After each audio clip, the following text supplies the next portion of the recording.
Well, hello everyone. It is 2025. It is the 23rd of January. We are only 3 days away from the celebration of International Customs Day. And as it has become a tradition, we celebrate it here with a stellar panel of experts and business academics, customs professionals. We celebrate International Customs Day our way. And I welcome you to this celebration. It's great to have you. Now, I am Arne, first of all. I am Arne Mielken. I'm the Managing Director of Customs Manager Ltd. I'm also a member of the Trade Contact Group of the European Commission and a member of the JCCC, which is the UK equivalent.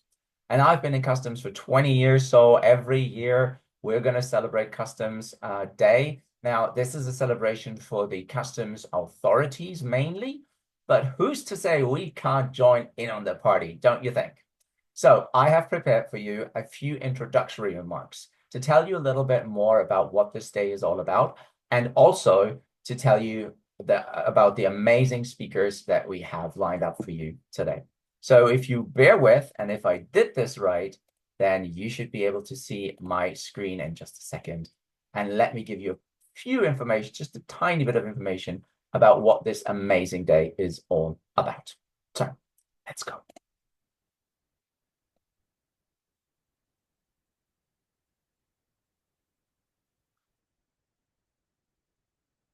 So clicking here will make it happen. So it is all about International Customs Day.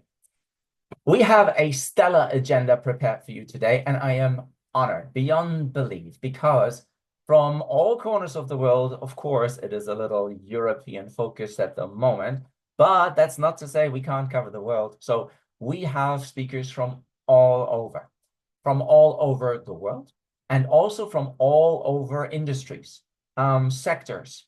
So a broad range of people sharing their views on the International Customs Day, which is absolutely perfect and enriching discussion. So here I am delivering the introduction to this celebration. Will be followed by a keynote speech from Christopher Dent. He'll talk about customs in geopolitics, and I won't steal his thunder, so I will just keep stum, except to explain a little bit more what he's all about and where he's from a little later. We're then joined by Dr. Jamie Farrell. Now, she's coming to us all the way from Australia. Now, if you know what time it is in Australia right now, you know that hopefully Jamie is having a good night's sleep. So she went all the way to record her session, and it is for me to figure out the tech to make you listen to it. So I am excited because this means we can really have an International Customs Day celebration that is truly global. So one time around the world, all the way to Australia. Up next, I am excited about AI. Are you excited about AI and customs? Now, Cameron here is going to talk to us about the new buzzword in town for 2025. It's not even been a month, and already I've had conversation after conversation about the opportunities that AI provides. Now, am I the best to talk about it? No. Is Cameron the best? Oh, yes, you bet. You'll hear something amazing. So let Cameron tell you about AI and customs and why it is the thing to talk about in 2025. I'm then going to be joined by Walter. Now, you know Walter, and if you don't, you really, really should, because he is the business representative, if you wish, on this panel. And he will talk to you about what we now need, what the business community now needs in 2025 to make customs work. And then I'm going to bring them all together in a panel discussion. Now, it's a short panel discussion, but it is your opportunity to ask questions. So as we go along, please do type those questions into the chat, and then I'll be able to pick them up and ask these guys these questions. So you see the agenda is very, very packed, but I shouldn't close the meeting before talking about Lars. Lars Anderson, he is the master of the Worshipful Company of World Traders. That is your guild, your trade association. It is the organization that brings like-minded people together to talk about world trade in a more holistic way, whilst enjoying the good traditions of the City of London, the historical traditional traditions. So, what is the topic of today? Well, it is International Customs Day. And what does that mean? Well, it's on the 26th of January every year, the UN celebrates International Customs Day. Now, when I say the world, I mean, of course, predominantly the customs authority, the administration celebrates this day. It celebrates the works of customs administrations worldwide. But I've always said, hey, it's not only the administration that works with customs, it's also me. It's also you. And therefore, why not make this our day? Why don't we celebrate it all? Why doesn't the trade community celebrate and we show appreciation to you, to me, to everyone who deals with commodity codes, valuation, rules of origin, AEO, CTPAT, duty drawback, and the likes of it. Customs can be so complicated, but hopefully you'll agree, it can be so much fun as well. So therefore, this day, I'm officially enlarging it, expanding it to cover the trade community as well. We will celebrate us, all of us, in all our diversity today.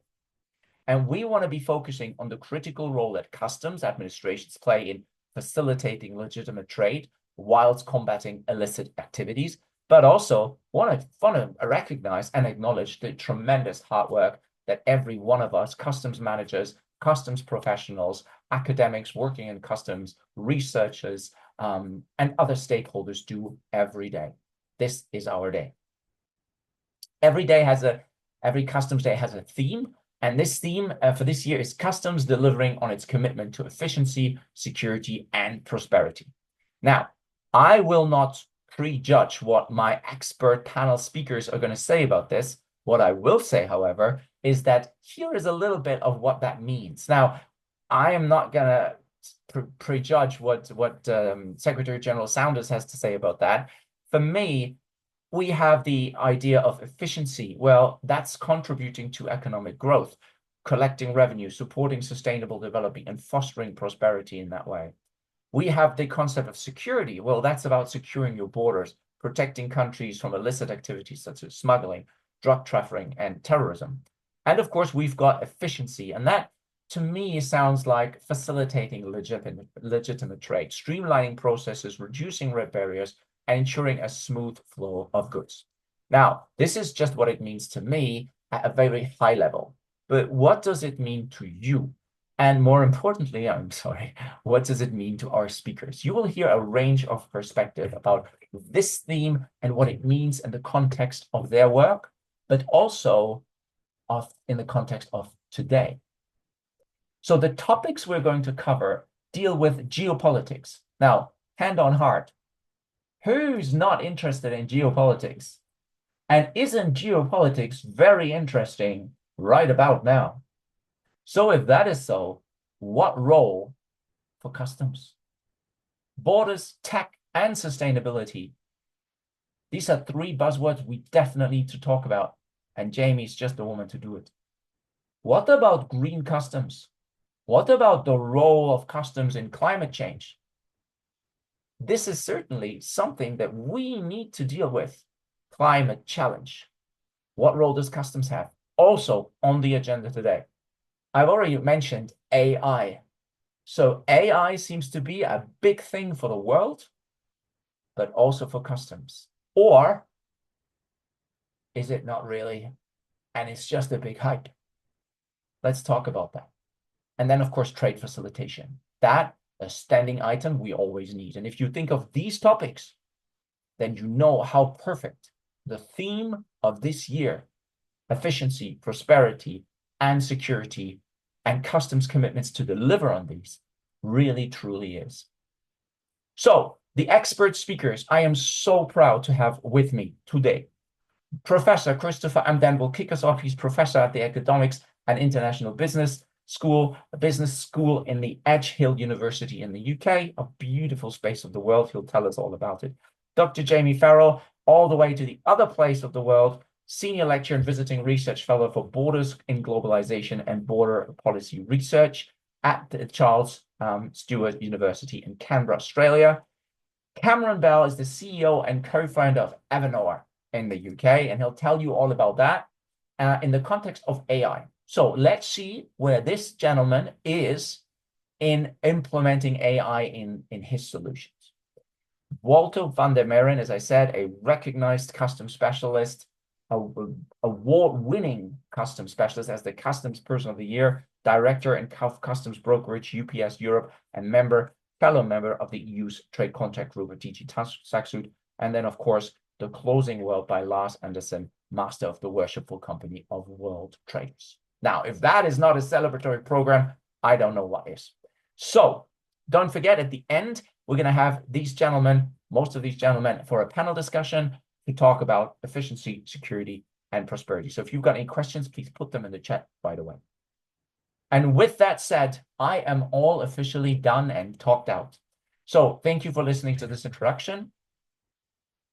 And now, in honor of International Customs Day, it gives me great privilege and an honor, in fact, to welcome my esteemed friend and colleague to talk about customs in geopolitics. And here I have him already on the screen, Professor Christopher Dent of the Business School of Edge Hill University. It is time for you to take it away. You are free to share your slides and do what you need to do. The floor is all yours. Thank you so much for being with us. Arne, thank you so much. It's a very great honor to meet you all and to be part of this event. So yeah, thank you, Arne, for the introduction. Yeah, I'm actually coming to you from my home lounge, actually. I'm not at the beautiful campus of Edge Hill University in North England. And apologies in advance if you see my cat jump onto my lap and make an appearance on my laptop. That's something beyond my control. Also, apologies in advance that I don't really have that much to celebrate when it comes to giving you an overview of geopolitics and customs, but I will try my best as a natural optimist to be optimistic and point to the positive roles that customs can play in a very complex, turbulent geopolitical environment. So I'm just going to now set up my presentation slides. Oh, hang on, let me just okay, so you can see that the actual full title of my talk is Customs in the New Geopolitics. And what I'm going to do really is talk about obviously the wider geopolitical context of customs, where it is at the moment and where it will be as the 2020s unfold. But also there's a broader kind of trade policy context as well to my talk, because I'm an international political economist, in particular interested in the relationship between trade, climate, and energy. So, okay, here we go then. The new geopolitics and customs. So obviously we're in quite a turbulent geopolitical period at the moment. One would say an upswing in geopolitical volatility, insofar as you can base your assessment of where we are, up or down, on the or whereabouts we are on the chart of geopolitical volatility using various metrics. I think qualitatively, we all know that we're in a very difficult, well, not difficult, but challenging, I'll put these in positive terms, geopolitical times. So, we've been living in interesting times for some time, you would say, but some interesting times are more interesting than others. And I think that certainly applies to, if you're looking at the structure of the international order at the moment, broadly speaking, we've got a situation where we've got emerging economic superpowers, intensifying great power competition, not just between the US and China, but you can throw, of course, a revisionist Russia into the mix, Iran, other countries too, arguably. So we're looking at also systemic rivalry, because the great powers which are trying to vie for hegemonic supremacy in the international order have different, shall we say, ideologies. And we can draw various historic parallels, and I'm sure you've seen in the media various historic parallels drawn. It depends which analysts you look at. Personally, I think we're in a very similar historic parallel to the very early years of the 20th century, not necessarily the 1930s. But then, of course, the United States was the emerging economic superpower at the time, causing a number of ripples through the international economic and broader system. So we're in definitely an upswing in geopolitical volatility. That brings about a lot of uncertainty, tension, turbulence, a lot of competitive rather than cooperative behavior going on. Multilateral system under pressure from this, various different kind of tension points, pressure points going on. Now, of course, geopolitical volatility, you can look at it in terms of what's been happening more in the short term, especially with the return of Donald T. Trump to the White House, but also longer term structural kind of developments, right? So China's been rising not just for the last 5, 10, even 15 years. It's been rising for a number of decades now. Also, if you look at globalization, it hasn't quite gone the way that people would have hoped. And I think the global financial crisis of 2008, 2009 highlighted the winner-loser, accentuated winner-loser distributional aspects of asymmetric globalization. That is that some people have benefited very greatly from globalization, but there's been a huge swathe of people who have not on the planet. The rise of the hyper-rich, I think, is emblematic of that, where you've got the richest 26 individuals on the planet having the same aggregated wealth as the poorest 4 billion, that is 50% of the world's population. Now, that plays out in various ways, of course, across and within countries, but that has also meant that there's been a lot of pushback against globalization generally and the international liberal order. Now, out of that, you've got a number, this is kind of trying to explain why Trump is here, as well as a number of other populist nationalist leaders around the world. And the more kind of, shall we say, emphasis on defending borders, on kind of defense and security in all kinds of ways. And now we've seen, of course, the return of Donald Trump. And we've got from his return, of course, the return of what my friends in CSIS in Washington, D.C. refer to as Tariff Man, the return of his rebooted tariff narrative. Now, what does that pose in terms of challenges for customs? Generally speaking, it means that you can expect a ramped up weaponization of customs, kind of more of a narrative about that, customs as a security and a defensive security tool. And this could potentially deflect from customs' other trade functional missions, such as being a tool for climate action. Also, as a result of this rebooted tariff narrative, where we can expect high tariffs to be maybe a new norm for the years ahead, we've got to ensure that the reputation of customs itself and its innovative contributions are still recognized. So these are some of the kind of more general kind of challenges which customs face in this new geopolitical phase that we're going through. Right, just trying to get control again over my PowerPoint. There we go. So, okay, what do we know so far then with the return of Donald Trump to the White House? Okay, so this is his second term, following on from his Trump 1.0 trade policy of very high tariffs. And if you look at what the average US custom duties were in 2016 at the end of the Obama period, they were 1.7% on average.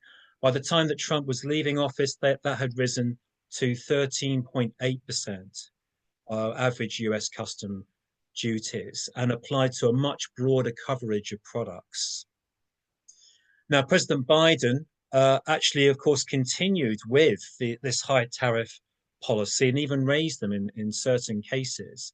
Now the US is facing a trade deficit approaching $1 trillion. And this is almost a doubling of what it was about 10 years ago.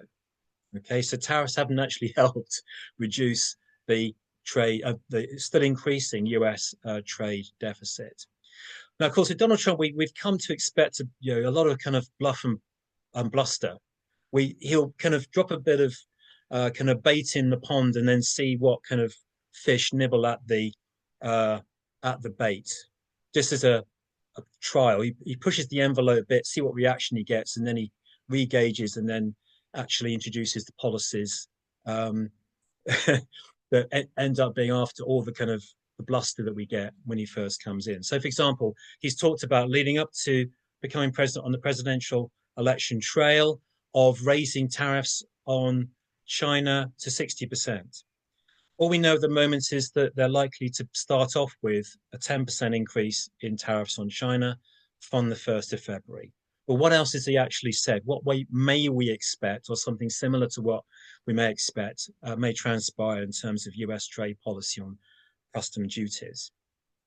So he said that if the BRICS group, any of them, attempt to de-dollarize their currencies, that is to switch to an alternative standard, global standard currency, that he'll think of putting 100% tariffs on their imports into the US.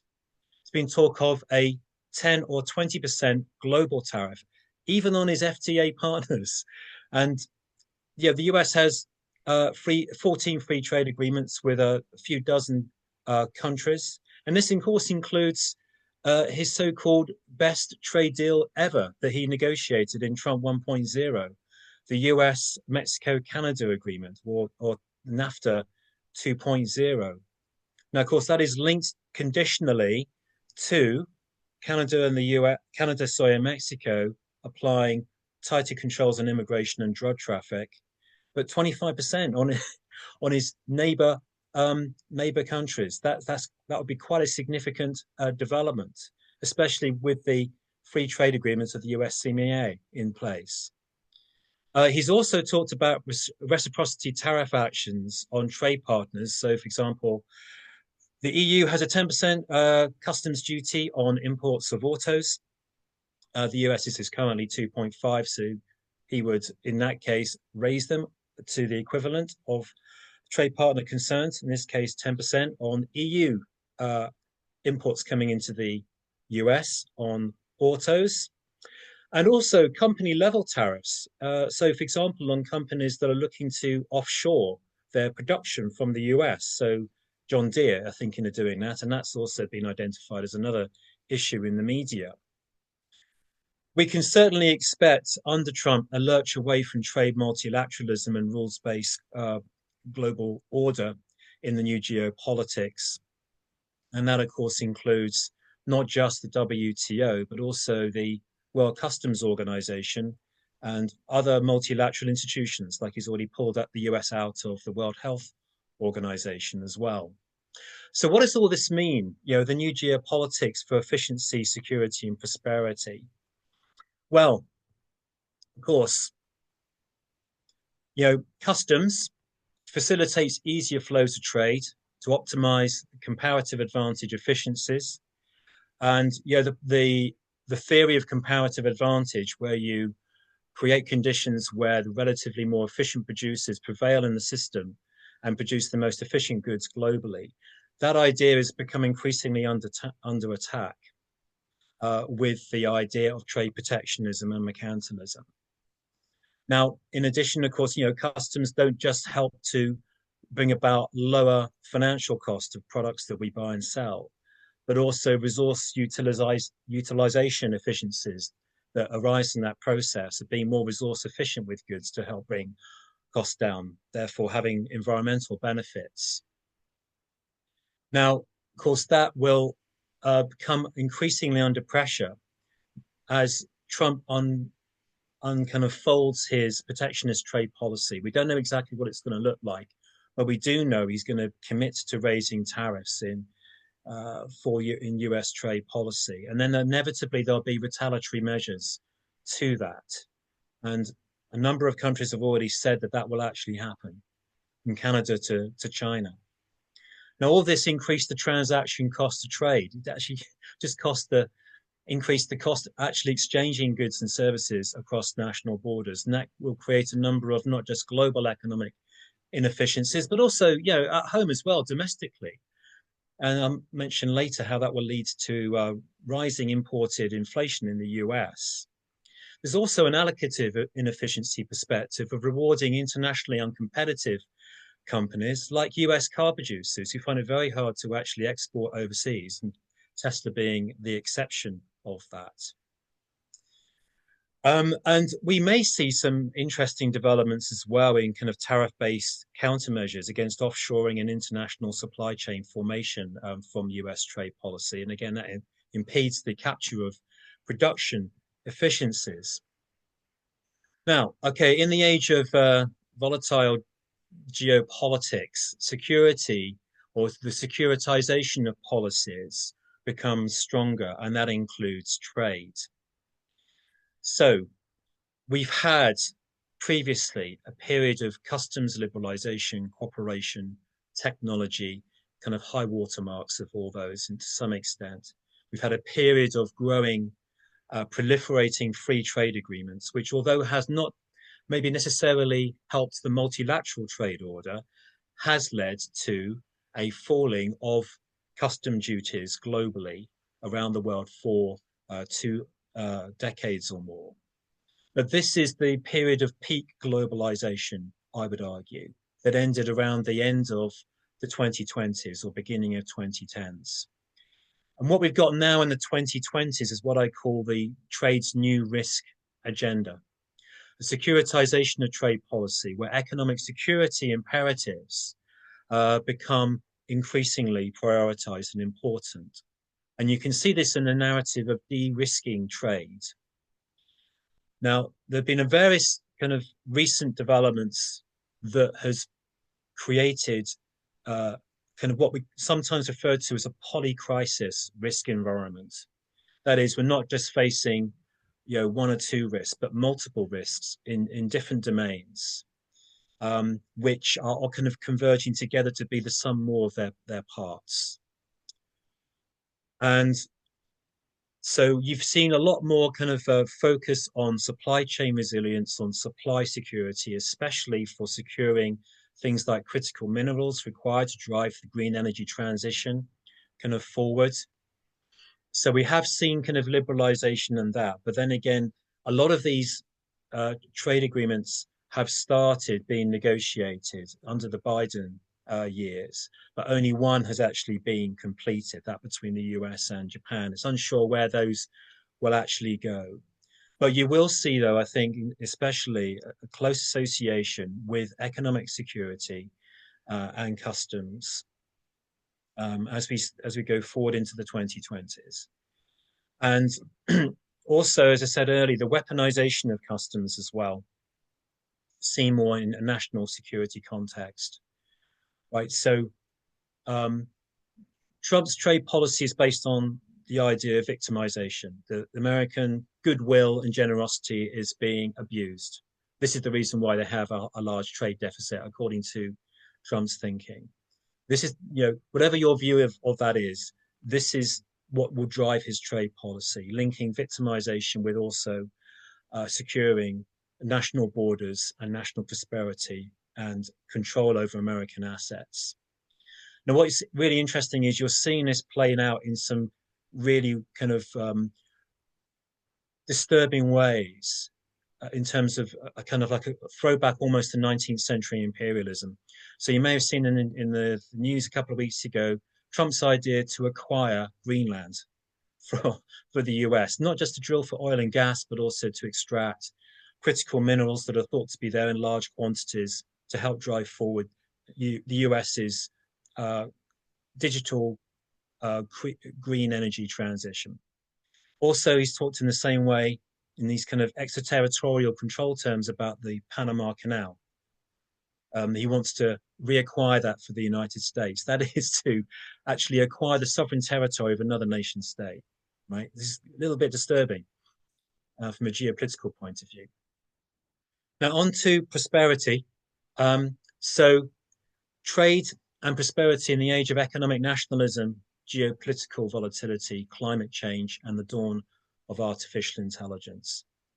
What role does custom play in such a complex, dynamic, poly-crisis risk environment? Well, there's still a number of really, really important roles for customs to play here. And my good friend Jamie, in her recorded presentation, because she sent me the slides earlier, is going to introduce some really interesting new kind of perspectives on this. But, prosperity is going to be pretty hard too secure in the age of volatile geopolitics. If you look at recent forecasts from both the IMF and the World Bank early this week or last week, you'll see that they expect that Trump's protectionism is going to undermine both trade and global economic growth in the years to come. It's going to be counterproductive because, when you just increase the transaction cost of trade, not actually produce anything new from that policy, all your insular attempts at home generating prosperity in a zero-sum competition context, all you're going to do is import more inflation into your home economy, because it's the actual importer firm that pays the tariffs, right? It's not the exporting firm from China or somewhere else. Also, the long-term production inefficiency and loss of competitiveness effects of high tariff policies. It insulates your domestic companies from the disciplines of international competition, which should drive efficiency and prosperity. That's not going to be there in the same way, okay, when you've got these high tariff walls.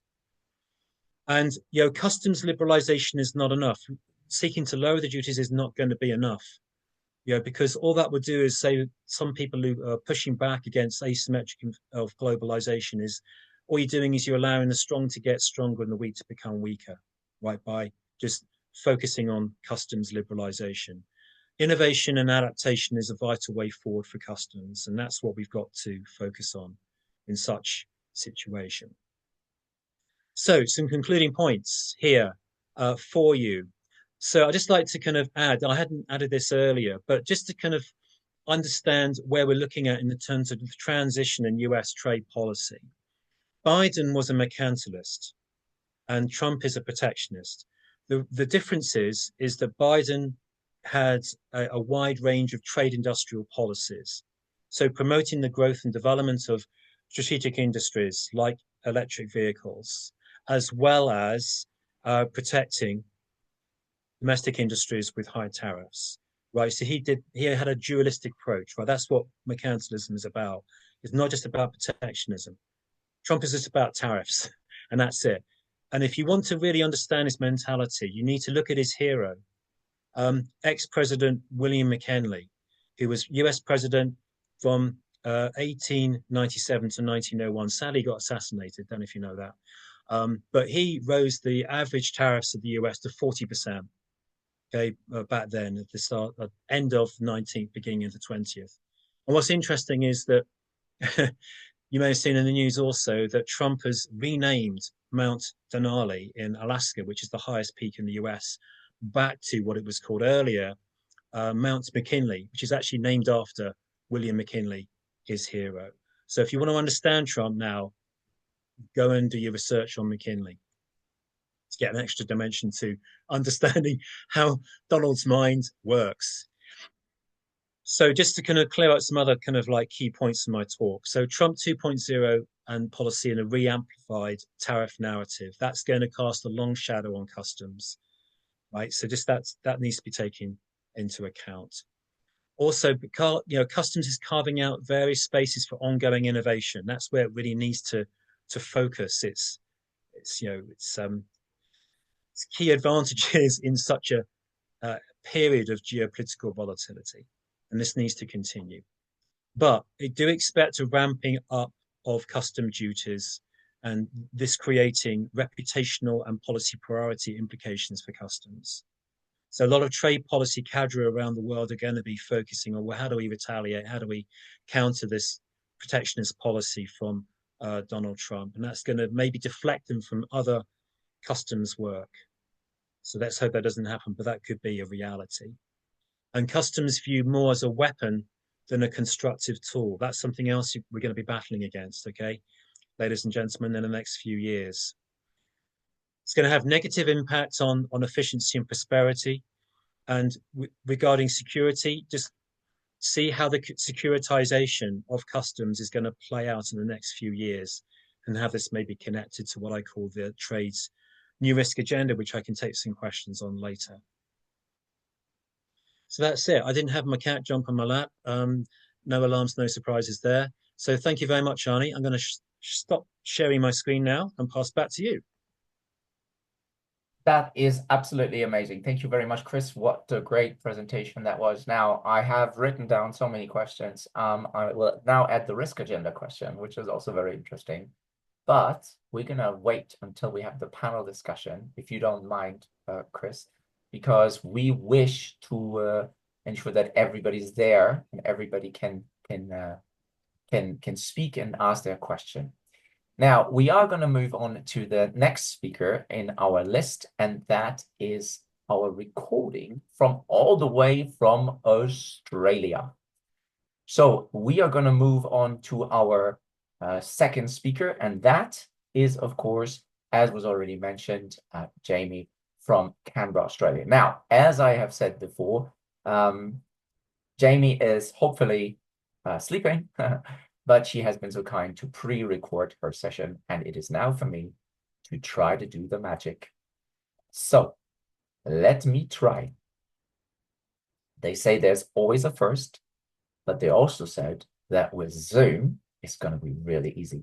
So if I'm doing this right, then it is time for the presentation on borders, security, and sustainability, all the way from Canberra, Australia. Let's have a go. Good morning, afternoon, evening, wherever you may be signing in from.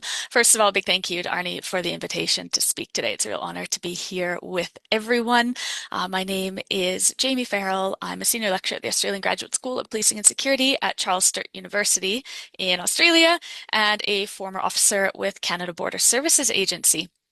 So my perspectives are really coming to you from those of someone who worked in a border security landscape, as well as now being a security scholar. So as we're here to celebrate International Customs Day, we're facing this real unprecedented convergence of challenges in the customs and border security field. So the past decade really has witnessed shifts in the global order. There's a reshaping of supply chains, acceleration of digital trade, the emergence of new security threats, and increasingly complex geopolitical dynamics that affect every aspect of customs operations. According to the UN Trade Development, global trade exceeded $32 trillion in 2024, while customs administrations that are processing that trade simultaneously face evolving security threats like sophisticated financial crimes and environmental challenges. So it's really more about a complex balancing act now. It's facilitating legitimate trade while protecting our borders from increasingly sophisticated threats. We have this responsibility to simultaneously ensure economic prosperity and maintain robust security measures and adapt to rapid technological change. So a lot going on there. So today I want to explore kind of three interconnected dimensions of modern customs operations. And that's this evolution of security threats, the transformation of our response capabilities, and the imperative to balance security with trade facilitation. So the traditional or historical view, I guess, of customs as a border management function has given way to this recognition of its crucial role in national security and economic strategy and international relations. And through this lens, we can see how customs administrations can deliver on their commitments to efficiency, security, and prosperity, the theme of the year. So first, the threat landscape that I'm going to talk about, and that's in the sense of trade-based financial crime and climate change, has really transformed dramatically. So traditional concerns like smuggling and tax evasion persist, of course, but we're now confronting more sophisticated networks that are exploiting the complexity of global trade. And the threats themselves aren't just more complex, but they're increasingly interconnected. And that requires this real different thinking in terms of how we approach security in customs. So trade-based financial crimes, and this is where a large portion of my research sits, have really emerged as one of the more significant primary challenges, with criminals exploiting legitimate international trade to facilitate money laundering, sanctions evasion, terrorism financing, capital flight. So one of the main is trade-based money laundering, and I'll illustrate how that kind of works. Is criminals essentially are manipulating trade transactions to transfer value and obscure dirty money, illicit funds, things that come from profit-seeking crimes like drug smuggling, human trafficking, arms trafficking.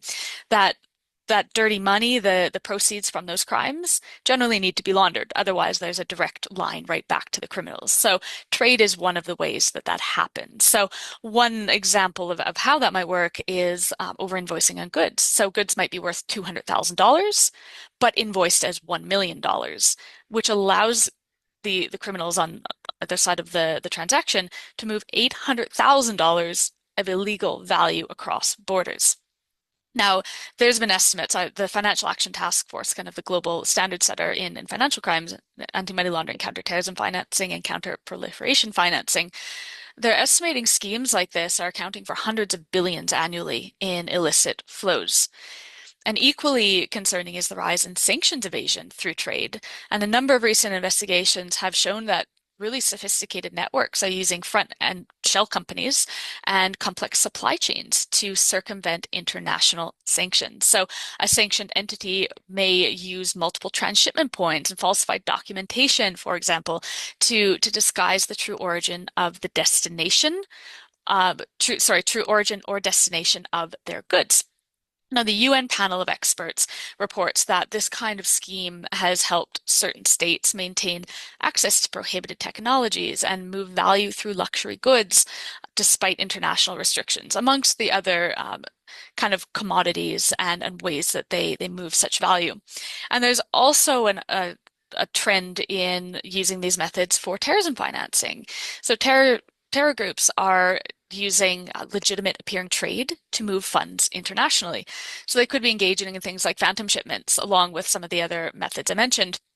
In that case, documentation would show a trade that never actually occurred. Or they could be using multiple SWOT transactions across different jurisdictions to avoid detection, which is a frequent method. So our traditional transaction monitoring alone can no longer address these interconnected threats.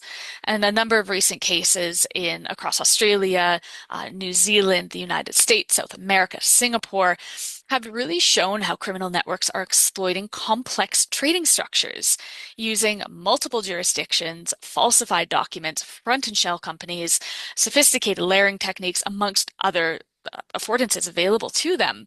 So this combines with the really overlapping motivations for moving illicit funds, which makes the detection particularly challenging. Now, another significant threat here, and perhaps our most fundamental long-term challenge, lies at this intersection of climate change and customs security. And the impacts are already, of course, evident. We've seen flooding in Asian ports, drought conditions in Panama. All of these are severely disrupting the global supply chains. And it's not just disrupting traditional routes, it's creating new ones, like Arctic shipping passages. And it's also fundamentally altering agricultural trade patterns due to changing conditions. So these changing patterns require us to really think about and adapt to different risk assessment frameworks. And this requires not only operational adaptation, but a fundamental rethinking of how we approach supply chain security, including adopting things like advanced forward-thinking risk assessment models that can really incorporate climate variables. And climate resilient infrastructure and procedures are a key consideration here, and enhanced international cooperation frameworks, of course, for climate-related customs challenges. Now, the other side of this is climate change and the conditions that creates is amplifying existing security concerns and challenges. So as resource scarcity increases due to climate impacts, we're seeing a corresponding rise in environmental crimes. So the UN Office on Drugs and Crime is reporting that illegal logging and wildlife trafficking and trade in counterfeit environmental goods increases in regions experiencing severe climate stress. So for customs administration, these issues combined means there's this need to really simultaneously combat environmental crimes and play a part in controlling that while also preparing for and adapting to climate change impacts. So as For one, I mean, as states implement stricter climate policies, customs administrations have to now verify things like environmental compliance and carbon content of traded goods, as we've seen with the European CBAM. So these challenges, and that's a bit of a whistle-stop tour of a couple of the key threats. There's many more, of course, but it requires a real transformation in response capabilities. So the WCO's safe framework of standards provides a pretty solid foundation for securing and facilitating global trade through measures like customs-to-customs data sharing, authorized economic operator programs, and risk management systems. But effective implementation faces hurdles, of course, particularly in addressing both trade-based financial crimes and climate disruption and other threats that haven't been able to cover today. But technology can really help to bridge these gaps. Things like AI-driven risk profiling aligns with framework's emphasis on pre-arrival data for targeting high-risk consignments, while the Internet of Things enabled sensors support secure monitoring of goods in transit. And that complements seal integrity protocols. And at the same time, blockchain is enhancing the mutual recognition of controls by improving data transparency, and non-intrusive inspection systems are aligning with the framework's focus on minimizing trade disruption. So by leveraging these kinds of innovations, customs innovations can really better align with the safe framework's goals, and enabling to address modern threats while maintaining security, efficiency, and sustainability. So this leads to kind of my third point here, is this imperative to balance security and trade facilitation. How do we do that? And we've seen the recent research from the World Bank indicating that a one-day reduction in border delays can increase trade by more than 1%. But the underlying challenge here is increasing or maintaining efficiency without compromising security. And from my perspective, one of the key solutions, I guess we can call it, is risk-based approaches and international cooperation. Of course, many more. There's a whole breadth of issues to look at there, but definitely steps forward here. So we can look at the success of mutual recognition agreements within AEOs, our authorized economic operator programs, for example.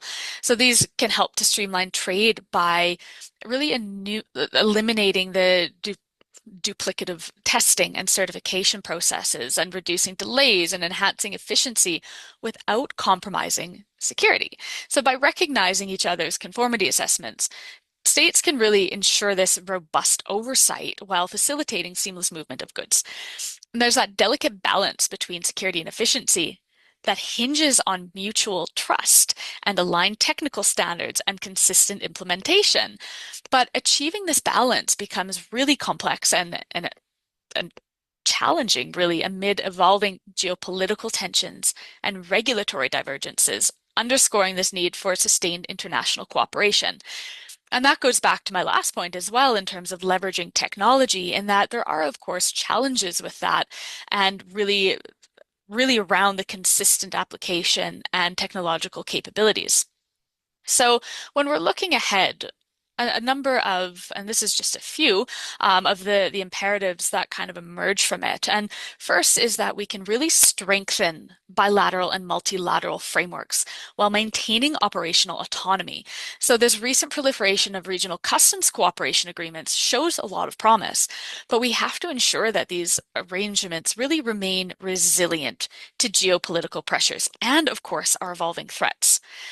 And with that, the second point is our environmental security is important to integrate with core operations, addressing both immediate threats and long-term climate impacts. And that goes for trade-based financial crimes as well. A real integration of that economic security integration with our long-term thinking on that.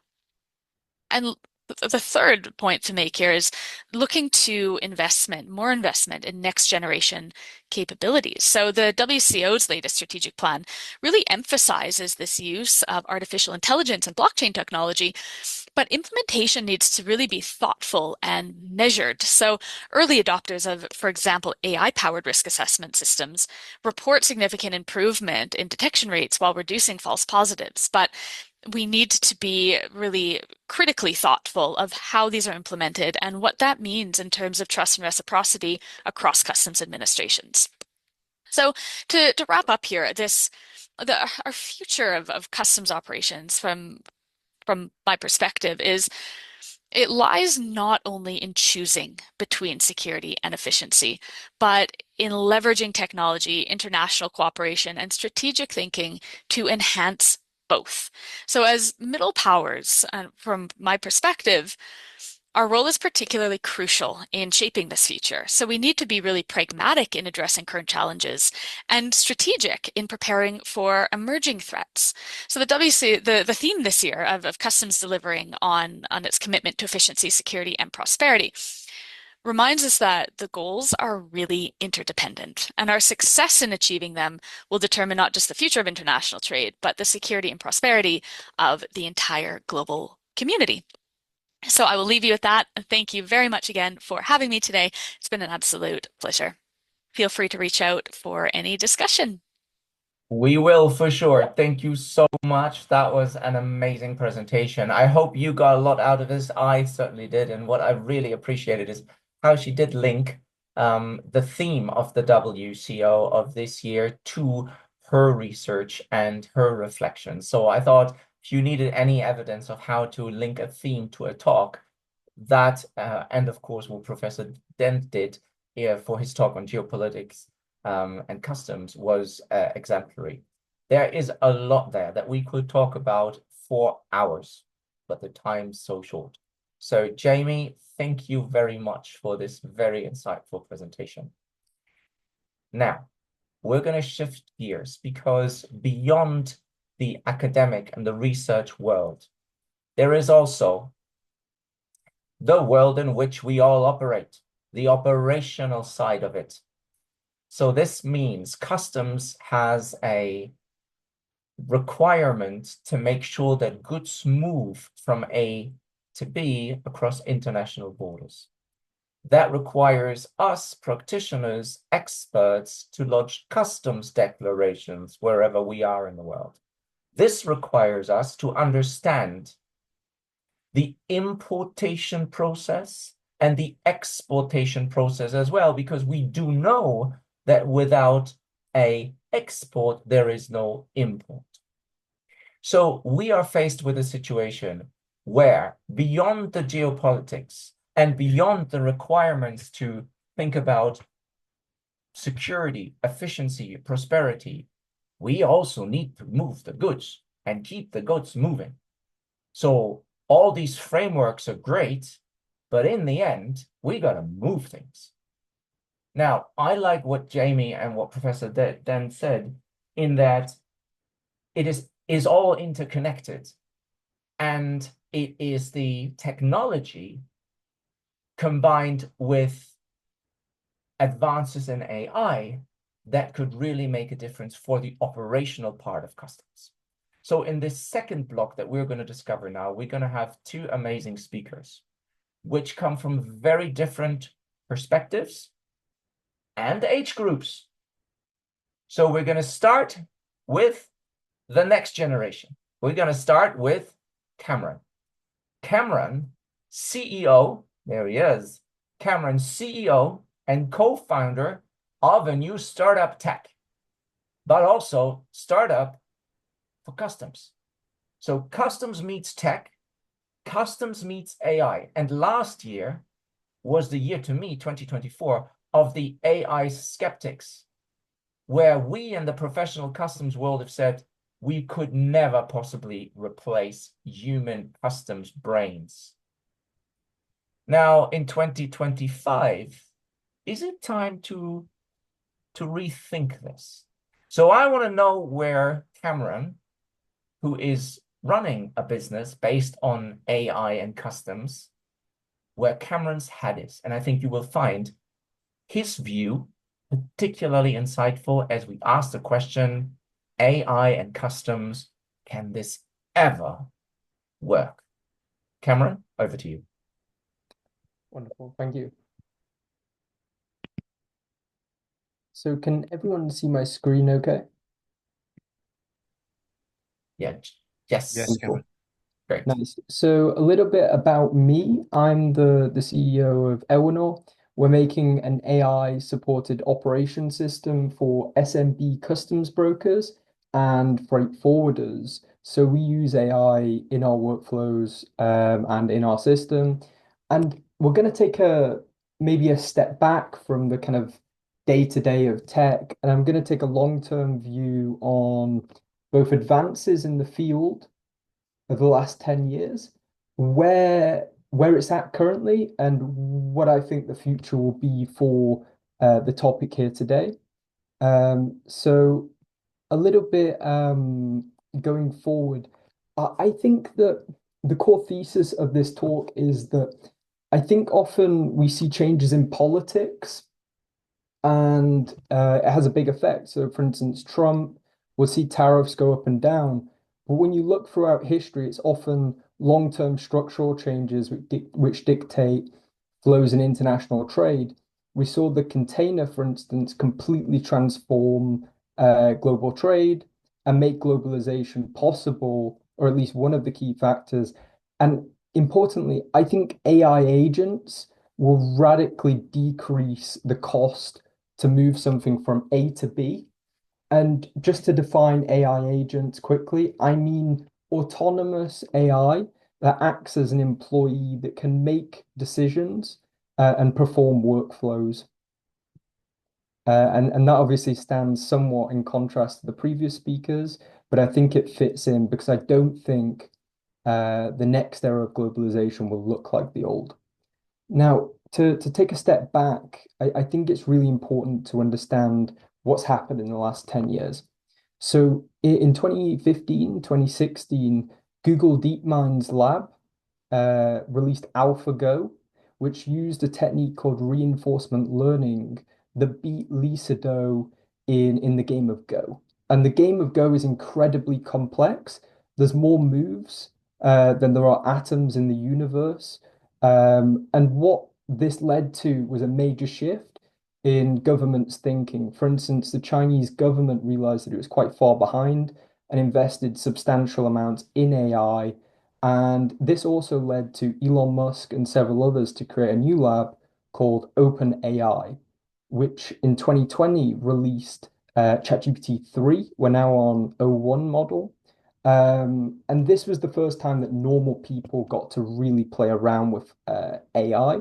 I imagine many of you guys use it in your day-to-day workflows to spell check things and do very simple things.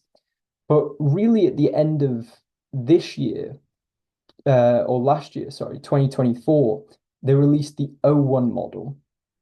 And this marked a step change, as we'll see in a second, because AI can reason with complex tasks, which sets the stage for a whole host of new use cases.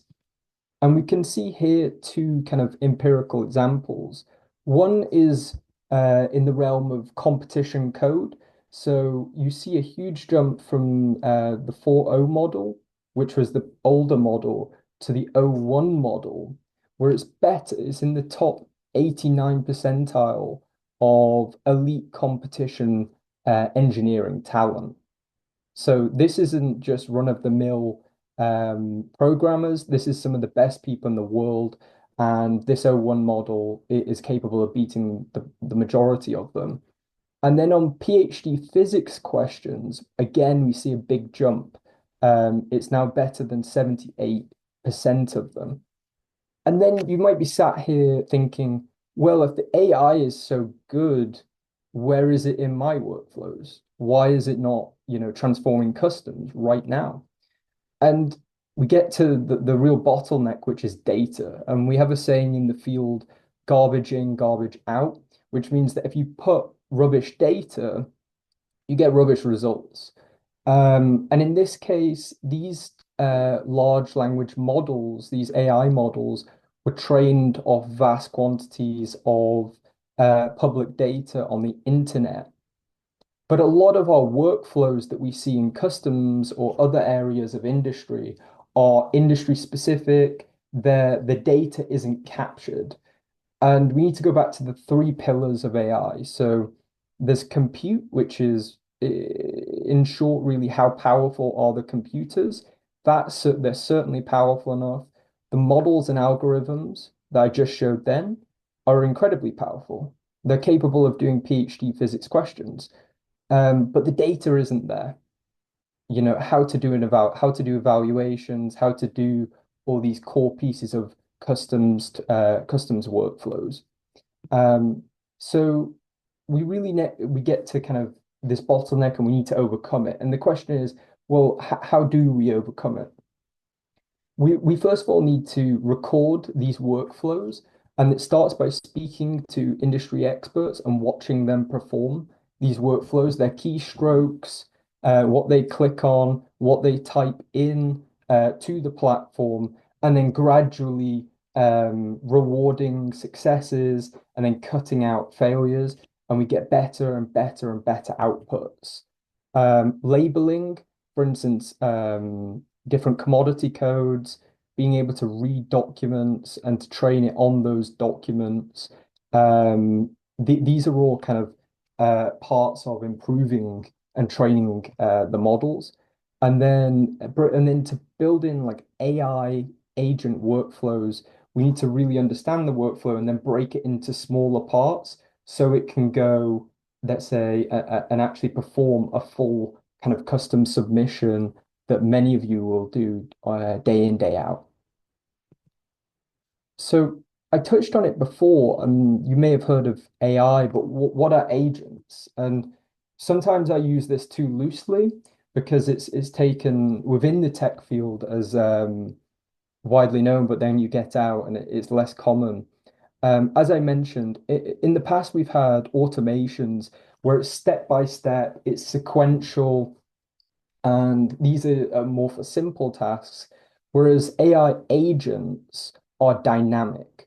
For instance, if it's meant to do a custom submission, if the documents aren't sent to it, it can go into different tools. So, for instance, it can go into your email, it can then message the customer, it can check the documents, and then perform all the different parts of a custom submission, and adapt if anything goes wrong and make decisions or recommendations.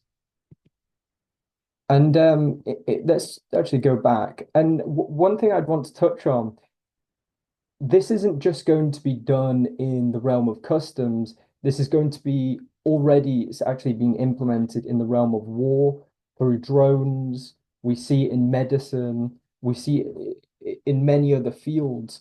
And I think now we're going to start seeing it more and more in the field of logistics. As for security, some of the other speakers have already touched on this, but I think we're going to see much more efficient trade finance, and being able to test what we call the provenance of documents from end to end. There's companies already doing this. So you can test whether the different stages and people that have sent docs, and how they've managed them, and the path that those documents have gone through in order to test that they are valid. We can also test them against examples in different databases, for instance, to test that they are legitimate, and do screening on them and come to some sort of risk assessment, as to whether we want that good in the country and what kind of risk it poses. And then with regard to efficiency, currently most fields of logistics, whether it's freight forwarding, are quite labor intensive. And I think that if we can reduce how labor intensive these things are by managing, let's say, you use a subscription, perhaps like ours, to perform many of these workflows, you won't need to employ as many people, and you'll be able to get a hell of a lot more work done quickly and efficiently. That will make international trade much more appealing if it's much cheaper. And therefore, you're going to get people that otherwise would have kept their operations domestic will be much more incentivized to actually look abroad, and to export. And with regard to the future of globalization. I touched on this briefly at the start. I think that if we look short term, we might get much more kind of protectionism. We might get less international trade, or at least less growth of it. But I think longer term, this will actually usher in a new era of globalization that will look very different from the old one, but may well still kind of keep the tradition going, and nations will still get closer and closer. And this is to, AI agents reducing fines, mistakes, paperwork, how labor intensive these operations are. And the price of international trade really dictates how much of it actually happens, as I touched on, whether a given company decides to actually branch out and go international or not. And it's incredibly price sensitive. And I think these agents will make it much more possible. So that's a quick kind of run through on the state of the field, answering the question, hopefully, on if AI is so good, where is it in my workflows?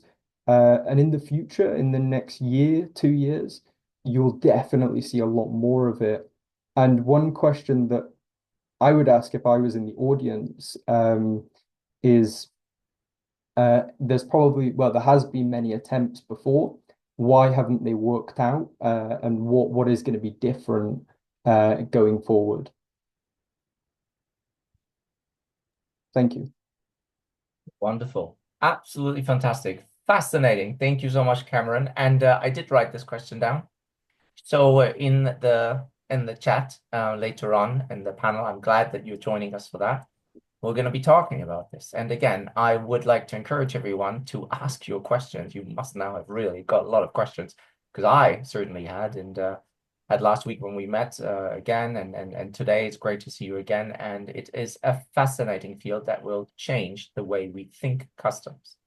And if you think about the reform efforts of the customs authorities all over the world, just take the EU with their Union Customs Code reform, for example, combining that with the capabilities that AI offers in the future is going to be really, really fascinating and transformative. And I know the people that I see here as participants, the many people, they will be very, very carefully looking at AI and listening to what people like yourselves, Cameron, are saying about this. And therefore, I thank you for coming on, especially as we talk about efficiency, prosperity, and security in the context of Customs Day 2025. And I think this was a very useful contribution. Thank you very much. Thank you very much. Stay with us, because we're going to have the panel discussion later on. So, as I had promised, that was Cameron. Now on to Walter. Now, this is going to be a little bit different, because we just talked about the future, Walter. Now, I have already praised you as an award-winning customs professional. It is no underestimation to call you a leader in European customs. I am proud that you take lunch with me. Huh? So the question is, what have you got to say with all of your experience in business, but also representing many trade associations yourself, and as a spokesperson of the Trade Contact Group, in a way, representing almost all of Europe? So what do you have to say at International Customs Day 2025 when it comes to security, prosperity, and efficiency? You can take it away right now. Share the screen. The floor is all yours. Can't wait to hear from you. Thank you very much, Arne. And I think it's a bit too much honor to call me the spokesman for European trade. I see myself more as a facilitator, because here in Brussels and in other capitals in Europe, we have some very talented customs trade experts, including yourself. So it's really a pleasure and an honor to be here today and to talk indeed about International Customs Day and the joint statement of EU and global industry and trade associations on the event of International Customs Day this Sunday with this, I think, a very interesting theme, customs delivering on its commitment to efficiency, security, and prosperity. And to that aim, we have created a joint paper, and I hope you can see my screen. A joint paper that's being supported by following trade associations.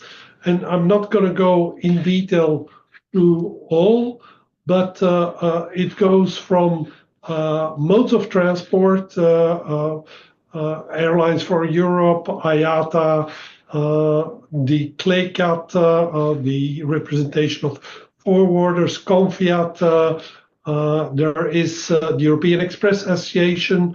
I work for UPS, so I'm glad to be a member of that association.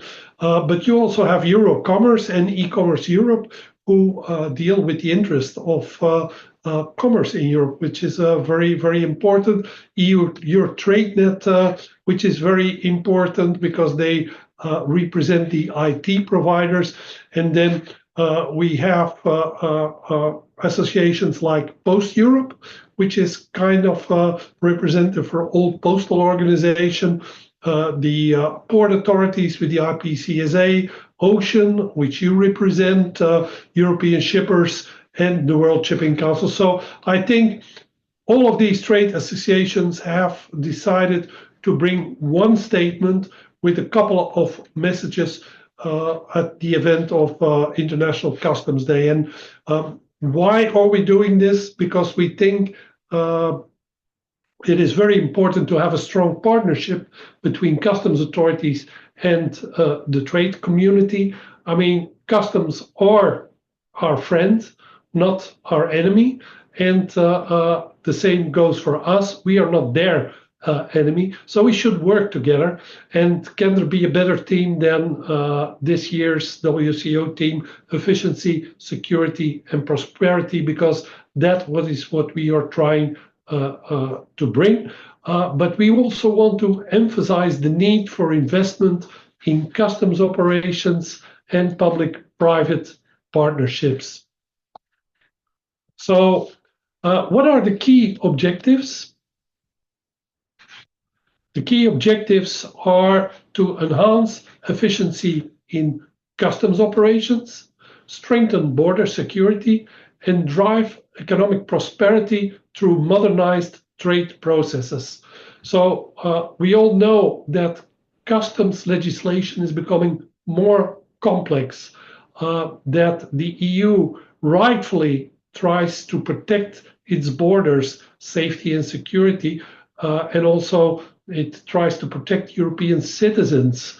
But nevertheless, while we are increasing risk assessment, we also need to look at the current and the future supply chain. So customs needs to keep pace with the evolving supply chain. So I think that is very important as well. Then a very important element is the role of IT in the customs modernization. And now we come back to the previous presenter that talked about AI. I think, and I know for sure from within my own company and within my own industry association, that IT plays a prominent role. So what do we need? We need efficient, stable, and innovative IT system. And we are now currently deploying NCTS 5 throughout Europe and all countries that are party to the Common Transit Convention. And we see the complexity of implementing all these IT systems, changing our system, making sure that the IT systems of customs talk to us. So that is very important. And the UCC work program that dictates the rollout of all IT systems to make sure that the current customs legislation, UCC, can work, we have found that that is a very, very demanding project that should have been realized by December 2020. Well, we are now 2025, and we fear that it might not finish by the end of this year. So it is very important that we streamline customs processes with evolving supply chains, and we need to boost competitiveness for compliant trade through business-friendly procedures. What we want is to have digital solutions for modern customs. We want to have interoperable platforms. We want to have real-time data sharing. And that includes also simplifying the current clearance process within the EU. In the UCC, we have the concept of centralized clearance, and we have the concept of single window, which basically means that as economic operator, you can have your customs declarations done through one customs interface with your supervising country, and that supervising country will communicate with the countries where the goods physically come into the Union.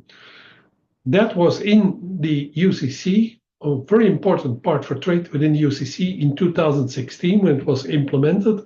Now we are waiting for centralized clearance to be really active, to have the IT infrastructure from customs that this works.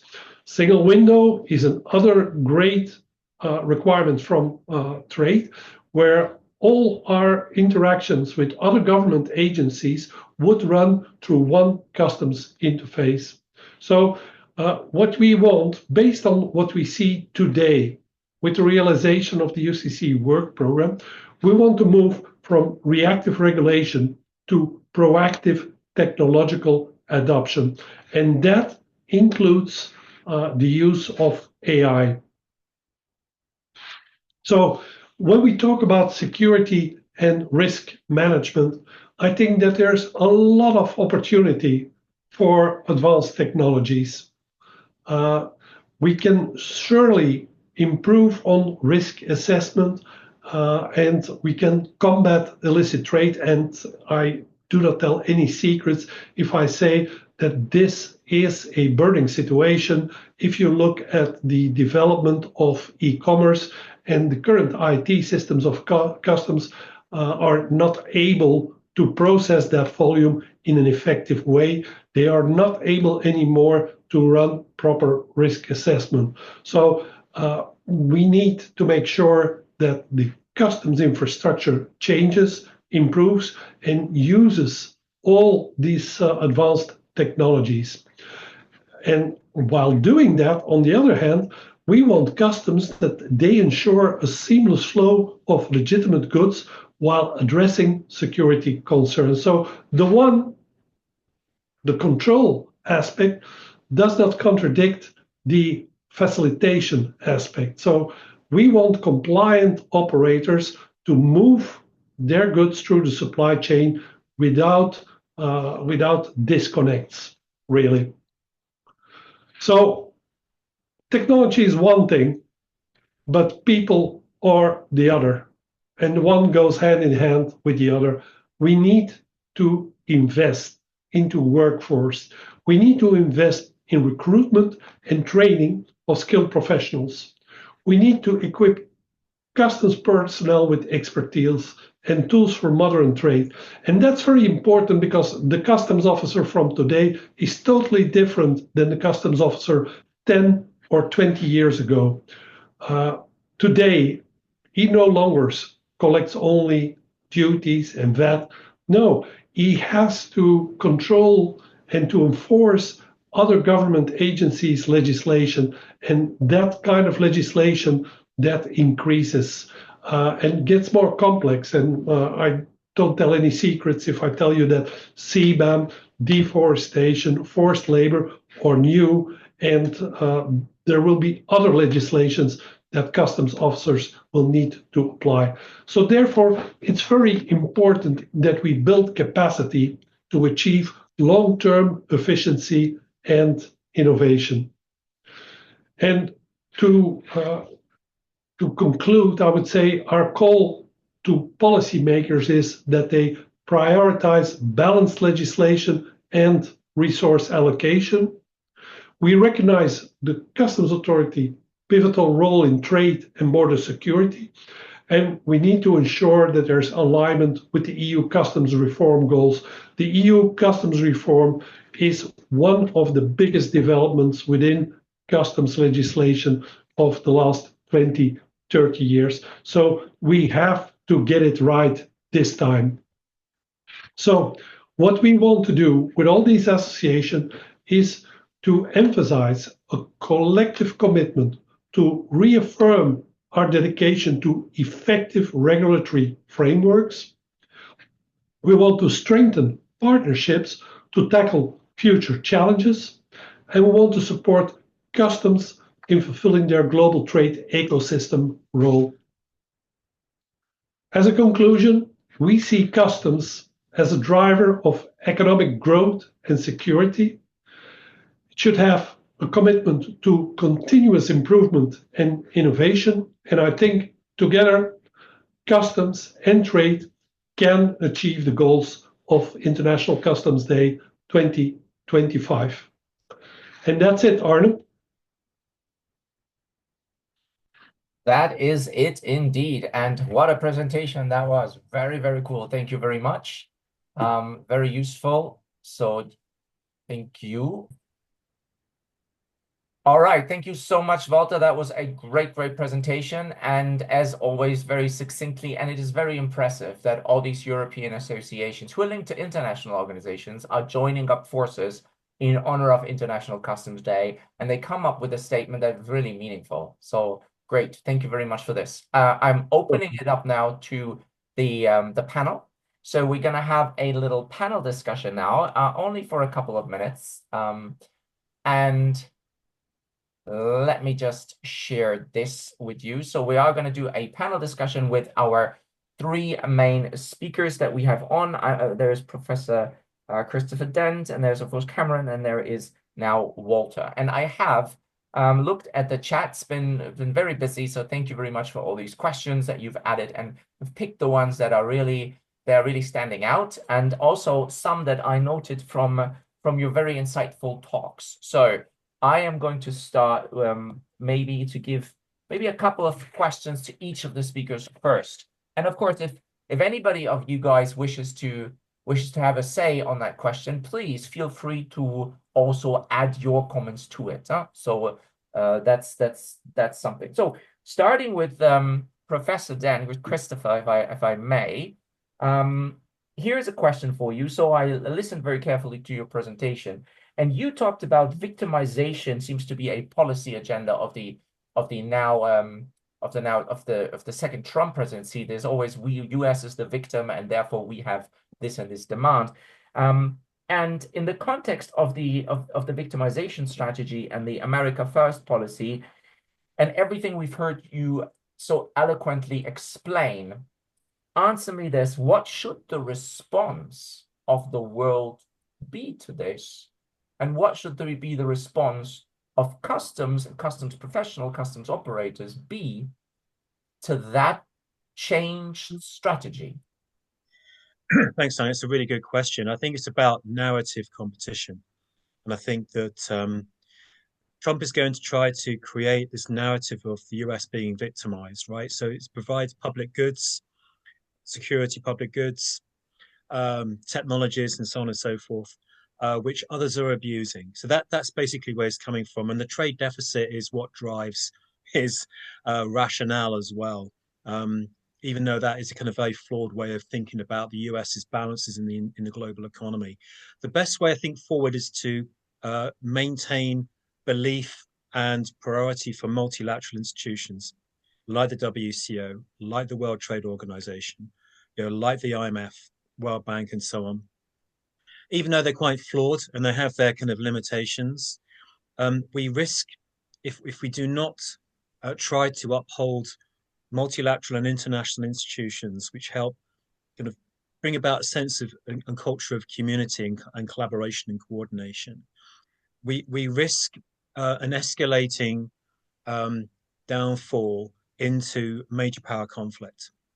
Now, I know that that may be sort of a little bit too alarmist, but we're still at the beginning of a great power rivalry game here, I think.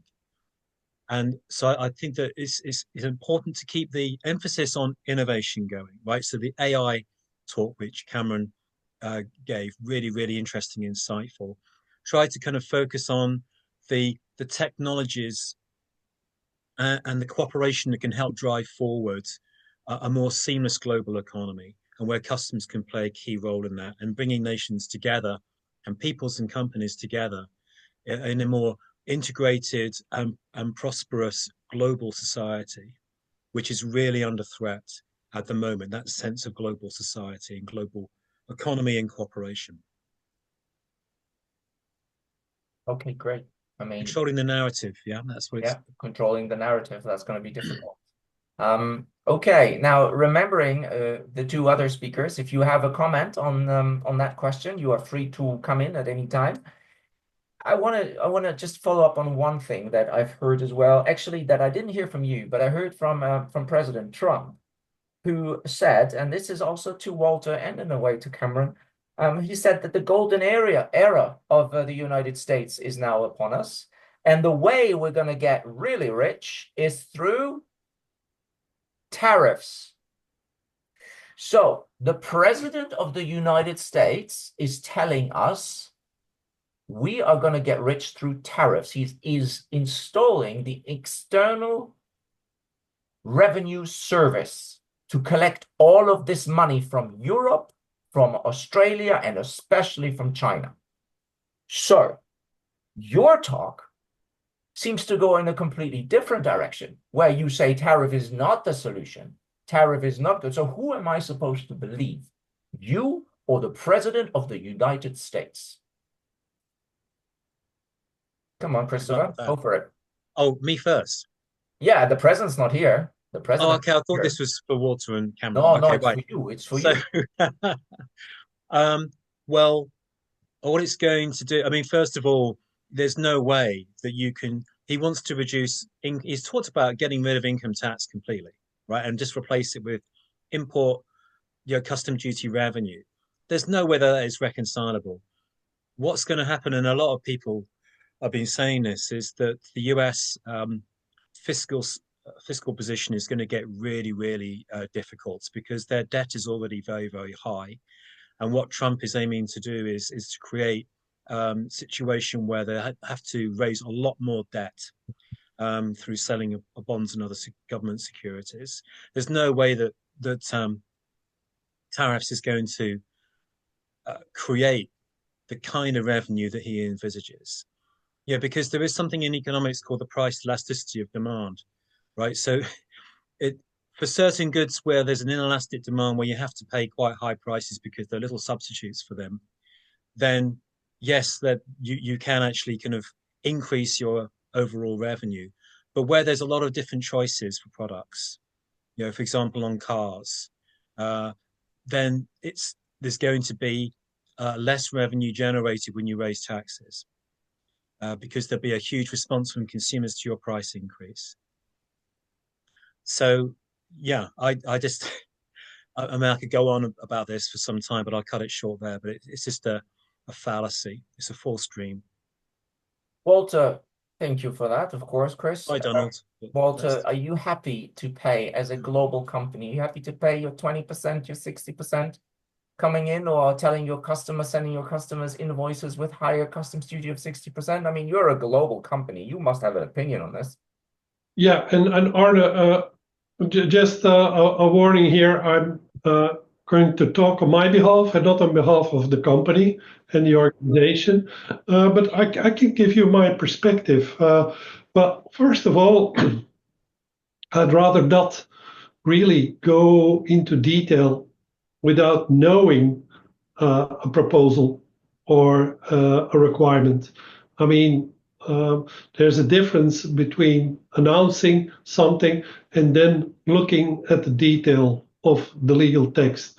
And what we see, and I really do not want to focus really on tariffs only, but we have to acknowledge that currently the US still has a $800 de minimis, which is far more than the 22 euro that the EU had on VAT, or the 150 euro that it currently has on import duties. Then again, we see that there are economic operators that have a different modus operandi and that are really circumventing payment of import duties.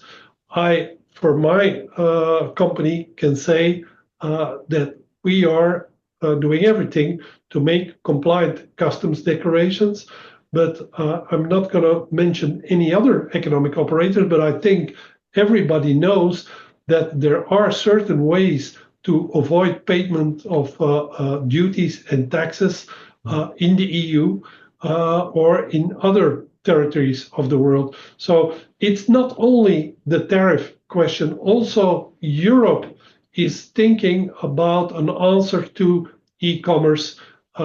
So I think the answer to that is collaboration between trade and governments, and making sure that there is a fair level playing field by every modus of operators. I think that is the real important question. I mean, tariffs are an instrument that also the EU is using today. So I think we need to really look at the detail of every proposal that will come over the next months, also here in Europe, and see how we can work with that. Great. Thank you very much for that. Of course, it was a little mean to put you on the spot like this, but you did brilliant. Wonderful. And yeah, excellent. So speaking of the controversy, Cameron, are you ready for this? So there are two questions I have for you. Number one, so are you hearing me okay? Can you hear me okay? Yeah. Good. So question on AI is your question. So you invest your future in AI and customs, and you put a lot of capital and investment into it. But so far, ask many people across LinkedIn and in my space of the world, it has failed. Why is it different now? Why can you bring the solution? Why can AI bring the solution when so far it's gotten me quite a lot of mistakes, quite a lot of errors? I haven't seen the innovation that you are talking about. Right. I think if you look in basically every domain of tech, there's a lot of attempts before they get it right. For instance, Google was the 29th search engine. We now understand that search engines work and they work really well. You see that in almost everything. And timing is critical. I don't have it at hand, but if you look back at that graph in the last year, we go from AI being better than 50-something% of physicists to 70-odd% in the space of a year. The gains are massive, huge. Month on month, that when they release an iteration on a new model, it's drastically better. And then we go back to like the core point I made in the talk, and it's about training.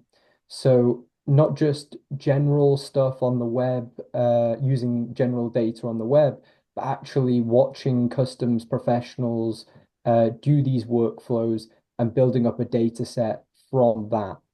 And then with that knowledge, you have to build in the product so it has like demonstratable advantages straight away. And I think that if you're too ambitious and you promise the world now, it just won't work. You need to build up that data set and to train it really rigorously and test it. And whoever can do that first will will change the world, I believe. Wow, that's a big statement. Good, good. There was a comment in the chat that I want to pull out, and that is, can you provide an AI example of how AI provides support for customs clearance? Now, I want to add to that and ask you this question, and I know Walter's listening very carefully now. In the future, will you commit and promise right now that Walter's team does not have to lift a finger, but your software, their software, whoever's software, can make a full customs declaration, gather the information, and submit it to the customs authority without any human intervention? Yes or no?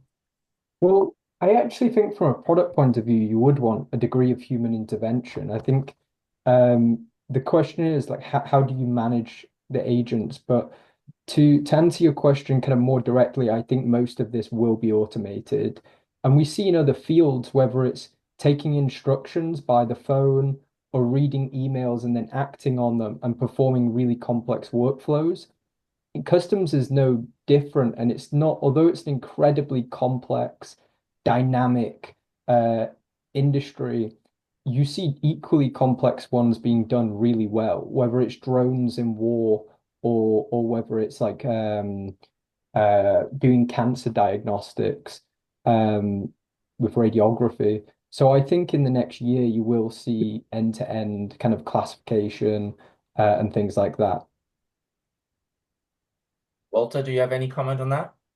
Yeah, actually, I totally agree. And actually, UPS is already using AI. We use it for our classification for 6-digit HS codes, for ICS2. We have a tool that is called Happy, and that's working quite well. Our experience is, of course, you have to look at the end-to-end cycle, and you need to focus on your origin data quality, which means that you have to have a decent description, and then you can go a long way with technology. So we also launched a product called UPS Export Assure, and that's a smart tool that helps customers generate a correct description for their products. So if you have that, if you have a correct description on your invoice, which is then also available electronic, then you are going very, very far, and then AI can do what it does today. And we are really happy with the success rate of Happy. Well, we are happy that you are happy, huh? But it is true. I have thought about this, and there are really three elements to the whole thing of end-to-end customs declaration automation, which is the ultimate goal. If we could do that, that would be cool. But it starts with part one, which is the pre-work, cleaning up the data, making sure the data is correct. And that's what Cameron said, garbage in, garbage out. You need to, first of all, find the AI to clean up the data.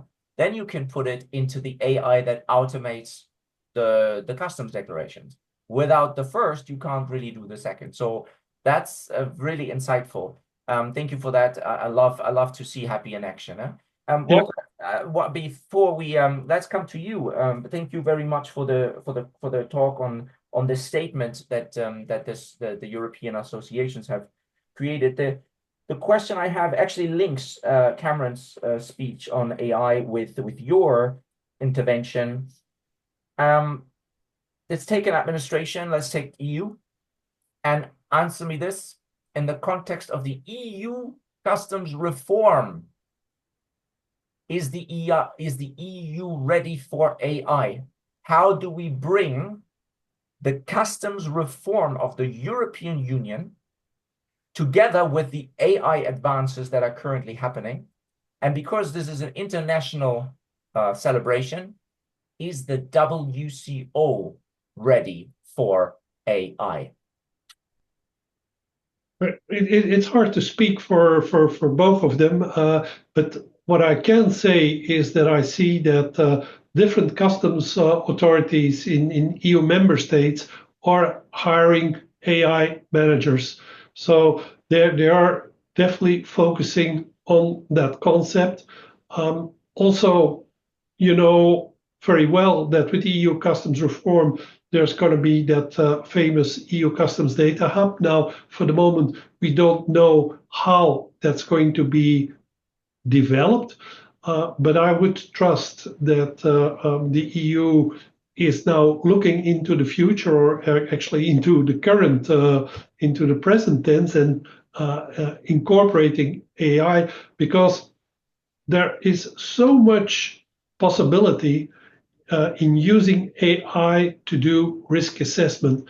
You can basically have your data set and incorporate it with all these non-fiscal regulations that apply. You can go much further than the parties that are into that individual transaction. You could go further. You could go to manufacturers, producers. You could validate their trustworthiness and come to what I call a kind of customs compliance confidence level of a shipment. And that then would allow customs to focus on the shipments that have a compliance risk, and then let all the other goods that have a high compliance customs confidence level go through the supply chain. So I think, yes, there is an enormous potential, and I think there's the willingness from member states, the Commission and the WCO to look into that. Yes, I see the same. So yeah, so thank you. Does anybody else wish to comment on that? Maybe Chris, do you have a view on AI and the approach of the WCO, maybe? No, not really. But I'd mentioned to Cameron in the chat that even though we're looking at pushback against globalization at the moment, you can't disinvent certain enabling technologies like containerization, which will drive trade forward. And AI is just the same. It's inevitable that it will make it easier to move goods across borders with AI. Obviously, create risks at the same time, but it will just create a more seamless international trading landscape and world generally. Yes, watch that space. Walter, last question for you, and then we'll draw some closing remarks from the master of the Worshipful Company of World Traders, who kindly has joined us now. Walter, one thing not related to AI, if I may, but one thing that brings us back to why we're here, which is the WCO year of customs commitments to prosperity, security, and efficiency. And efficiency is the one I want to pick out, but also the other two, actually, they're interlinked. But efficiency is important for us trade associations, for us traders, because we're looking for trade facilitation all the time. At one of our last meeting with the DG Taxud and the European Commission, they gave us a report on the events in South Africa, the WCO events in South Africa, on modernization of the WCO. And they have their own agenda, but as the EU goes so big in their ambition to be digital, to be modernized, to go with data rather than anything else, what do you think does the WCO need to do now to modernize? Do you have some views on what the WCO need to do to be robust and resilient, to go into the future with strength? Just your ideas as the WCO itself reflects on where its next modernization efforts are. What do you think the WCO should focus on, and why to be a meaningful, respected, and very important organization going forward? Thanks for that question, Arne. I think it goes back to our statement today, because I think WCO, just like the EU, needs to invest in digital solutions. That goes, of course, in the role of WCO together with capacity building. But it also is very important that there's a workforce development, that there's an investment in recruitment of training of skilled professional, and that customs personnel is equipped with expertise and tools for modern trade. And again, that capacity building, I think that is crucial in order to achieve middle and long-term efficiency and innovation. Thank you. Anybody off the panel, the final closing words, Chris or Cameron, do you have a view on the WCO's future direction? Any thoughts on that? Would like to go first, Cameron? No. I was going to say I have nothing particularly interesting to add. I would like it to embrace climate change in a warmer embrace, shall we say. What do you mean by that? Well, the climate agenda and customs, I think, needs to be advanced. You know, in the context of what I was saying earlier, that we have to in the kind of tariff narrative which Trump is going to create around customs, we need to continue to point to innovation, adaptation of customs policy to the challenges that we face globally, links to the global economy, climate change being my primary interest. Lay my cards on the table, but I just think it needs to be more warmly embraced as an issue. The WTO has done a lot of work on it in the past. Let's see. Yeah, I know on green customs and everything, but I think the climate agenda especially needs to be adopted more strongly. I agreed fully. Okay, I would like to thank you three very, very much for taking the time out of your busy schedule to be with us today and share your thoughts and also be open to quite provocative questions, I must say. So thank you very much for that contribution. Thank you, Arne. And it couldn't be with greater pleasure that I now invite the master of the Worshipful Company of World Traders for our closing address. Now, I should mention that this is one of the key livery companies in the City of London. My company and myself, I'm in the City of London, and I feel honored to have my half decade almost now with the World Traders. And why I love this perspective of the World Traders so much is because it's a breath of fresh air. Because not everything's around customs, but everything's about world trade, I feel. And they're so good to speak with people from diverse backgrounds, from finance, from banking, from commerce, about their perspective of how they see the world. And the Worshipful Company of World Traders gives me this company. And it is high-profile, wonderful people that have a very, very great view on world trade. But let me not say much more. Let us hear from the master himself, and I thank him so much for being with us. It is an honor that you take the time out of your so busy many engagements to be with us today. So the closing words of this celebration of International Customs Day are with the master, Lars Andersen. Thank you. Thank you, Arne. Ladies and gentlemen, I'm delighted that Arne Mielken and Customs Manager has taken up the challenge to educate us all on the International Customs Day and this year's theme of customs delivering on its commitment to efficiency, security, and prosperity. I hope you've all learned as much from this as I have. London has had trade guilds for the best part of 1,000 years, and these are still active today. One of these trade guilds is the Worshipful Company of World Traders. Not quite as old, but one of the most relevant in today's world. Our motto is commerce and honest friendship for all, taken from a speech by Thomas Jefferson. We're engaged with all aspects of international trade, and customs is, of course, an important aspect of this. I am privileged to be the master of the Worshipful Company of World Traders and honored to count Arne Mielken amongst our liverymen, that is to say, one of our more senior members. And as an organization, we're interested in seeing more customs specialists as members. So please contact Arne if you would like to know more. My personal experience with customs comes from setting up a company selling name labels for children, my name tags, more than 20 years ago. I manufacture in the UK and sell products to over 150 countries. So I know how important getting good customs advice is. I'm sure you will agree with me that international trade is the foundation of peaceful relations and wealth between nations. Since the Second World War, world trade in volume has grown 4,400%. This has made the world richer and more peaceful.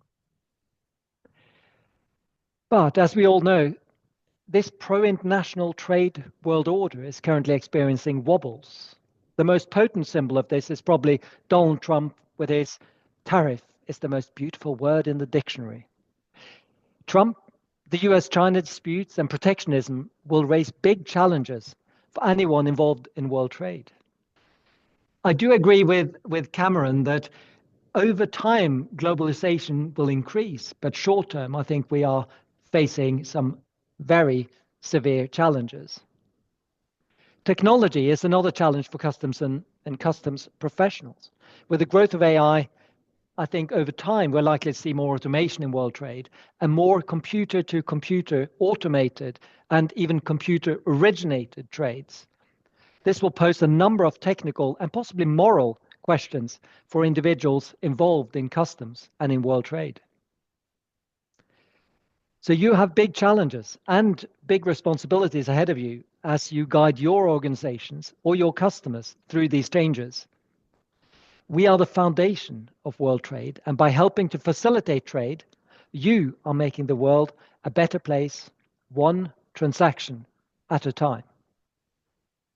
Hopefully, the conference today has helped bring some of these challenges to light and maybe even given some ideas on how to solve them.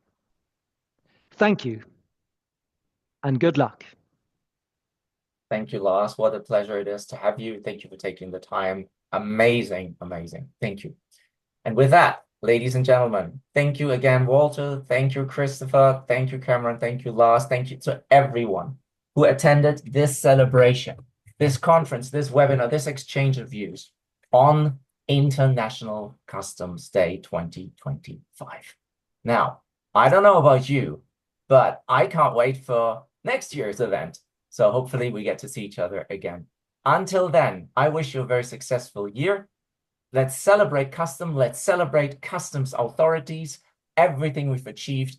And also, don't forget to celebrate yourself because you guys make it happen. With that said, thank you so much. This is it. Customs Day 2025, our celebration, the celebration of the trade community, the academic community, the researchers, those interested in customs and all stakeholders is officially wrapped up. My name is Arne of Customs Manager. Thanks everyone for joining. And if you have any questions, please contact the panel. All the slides, the presentations will be made available. Go subscribe to our YouTube channel so you never miss a video. Like it, subscribe it, you know the deal. The algorithms will thank you. Until next time, keep it real and keep importing and exporting. All the best. Bye-bye. Bye. Bye-bye. So long, everyone. Thanks, Arne.